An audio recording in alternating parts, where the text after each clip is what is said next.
මේ ලෝකයේ මුල් කාලේ සෑම ගමකටම ලෝකේ පන්සලක් දුන්නා. ඒ පන්සල තමයි මහගේ. ඒ ගමේ මහගේ. ඒ මහගේ මුල් කරගෙන තමයි ගමේ මිනිස්සු ජීවත් වුනේ. ඒ නිසා හොඳ තත්ත්වයක් ගම ඇතුලේ තිබුණා. මිනිස්සු පොඩි රණ්ඩුවක් වුණත් උදේට හවසට යාළු වෙනවා. මිනිස්සුන්ගේ ඉඩකඩම් වල විශාල තාප බැමි ගහගෙන කොටු කරගත්තේ නැහැ. මිනිස්සු බෙදා හදාගෙන කෑවා. මිනිස්සු මේ මහ පොළොවට සහ සදා සිව්පාවට ආදරය කළා. ප්‍රශ්නයක් මොන හරි වුණොත් ඒ ප්‍රශ්නේ විසඳන්න යන්නේ පන්සලටයි. ගිහිල්ලා නායක ස්වාමින් වහන්සේට කියනවා අපේ දෙකොල්ල අතර මේ වගේ ප්‍රශ්නයක් තියෙනවා ඔබ වහන්සේ විසඳලා දෙන්න කියලා. උන්වහන්සේ මේ ප්‍රශ්නේ විසඳන්නේ ධර්මයෙන්. බුදුන් වහන්සේ එදා දේශනා කළ ධර්මයෙන් තමයි මේ ප්‍රශ්නේ විසඳන්නේ. අද එහෙම නෙවෙයි. අද ප්‍රශ්න හැම දෙයක්ම පොඩි එකේ ඉඳලා ලොකු එකට එනකම්ම ප්‍රශ්න ටික පොලිසියට අරගෙන. අද පොලිසියේ මහත්තුරුට නිදහසක් නැහැ. සැනසීමක් නැහැ. ඇයි? හැම දෙයක්ම ගිහිල්ලා පොලිසියේ ලියනවා.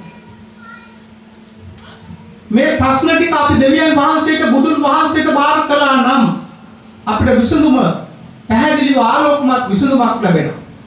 නමුත් පොලිසියට ගිහිල්ලා මේක ලිව්වයින් පස්සේ පොලිසියෙන් මේක බේරන්න හදනවා බැරි නම් උසාවි දාන්න. උසාවියෙන් බේරන්න හදනවා බැරි නම් කූඩුවට යන්න වෙනවා. බන්ධනාගාරගත වෙන්න වෙනවා. දිගටම නඩු කියන්න වෙනවා. මුළු ජීවිතේම ඉවරයි. සල්ලි ටික විනාශයි. ඒ නිසා මම ඔබට කියන්නේ පන්සල පල්ලිය මුල් කරගෙන යන්න සියලු දේ දෙවියන් වහන්සේට බුදුන් වහන්සේට කියන්න අනිවාර්යෙන් ඔබට සැනසීම ලැබෙනවා. සැනසීම ලැබෙනවා. අද බලන්න පන්සල අතහැරිය නිසා ඔබට වෙලා තියෙන දේ. අද බලන්න පල්ලිය අතහැරපු නිසා දෙවියන් වහන්සේ අතහැරපු නිසා ඔබට වෙලා තියෙන දේ. අද අම්මා ගහනවා පුතාට. පුතා ගහනවා අම්මට. පුතා තාත්තට ගහලා මරනවා. මම කල්ලරාවේ ඉන්නකොට සෙනග ගොඩාක් දුවනවා මාත් දිව්වා. මොකද මේ සෙනග දුවන්නේ කියලා බලන්න. බලපුවාම පුතා තාත්තගේ බඩ කපලා. පීයෙන් ගහපුවාම බඩට වැදුණා බඩ කපාගෙන ගියා බොකුටිගේ එළියට පැන්නා. බොකුටිගේ එළියට පැන්නාම එතන මිනිස්සුගේ විජහට වට වෙලා කෙමෙල් පොළ කපලා කියලා තද කරගෙන ඉස්පිරිතාලේ ගෙනිච්චා බේරගත්තා. ඒකට හේතුව බොකු කැපිලා නැහැ.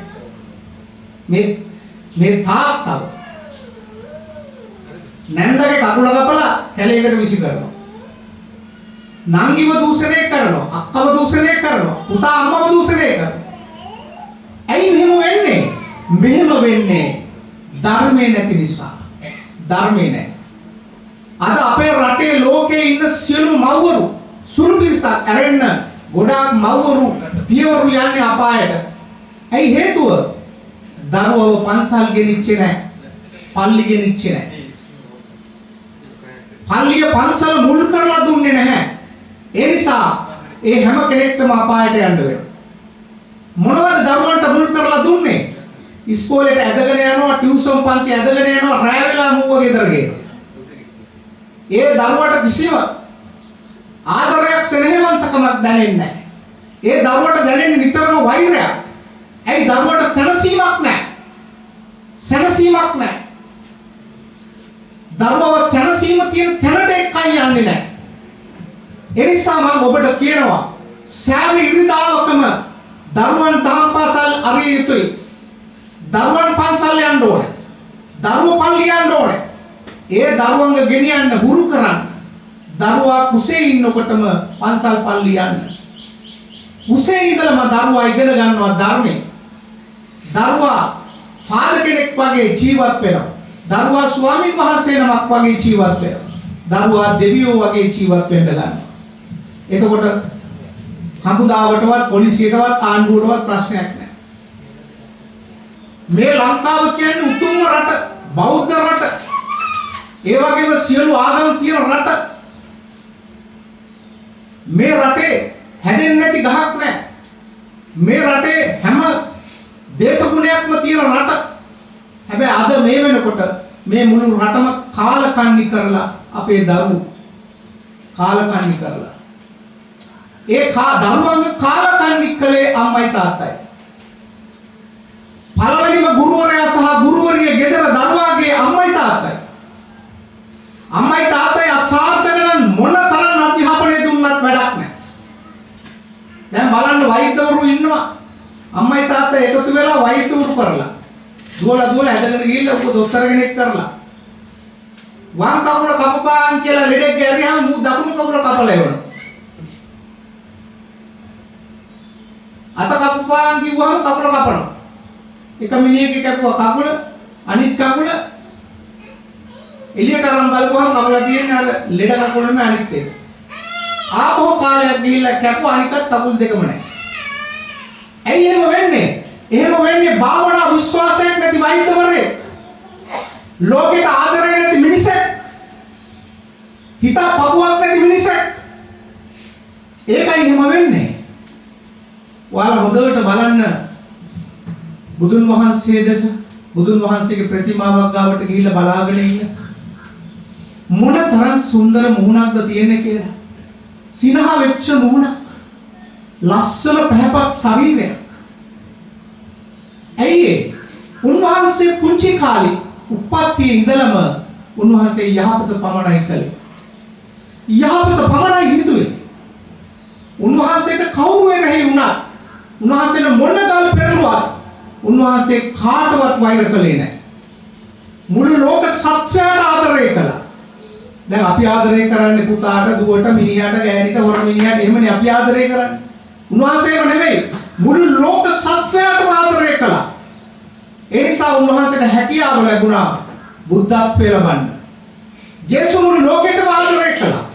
ඒ නිසා ජේසුස්ට හැකියාව ලැබුණා මරණයෙන් පස්සේ ශරීරෙ පිටින් නැවත නැගිටින්න. දින 3 පුතා අපි හරියට හිටියොත් අපිටත් පුළුවන්.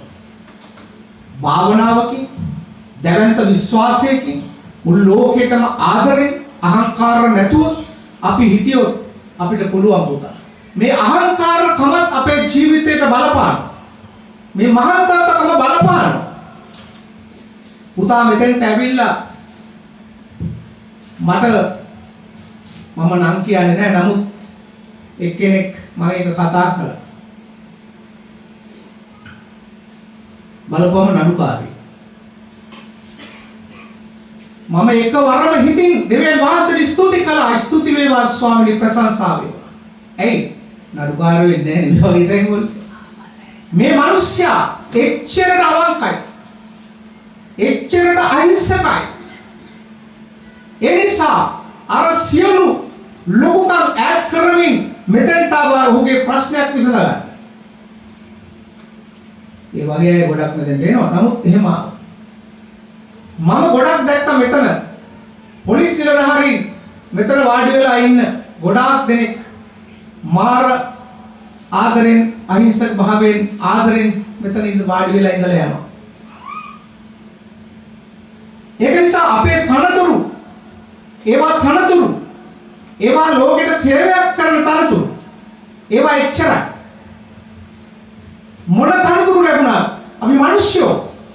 ඒක නිසා අපි පුළුවන් තරම් උත්සාහ කරන්න ඕන මනුෂ්‍යත්වයේ පවත්වාගෙන යන්න.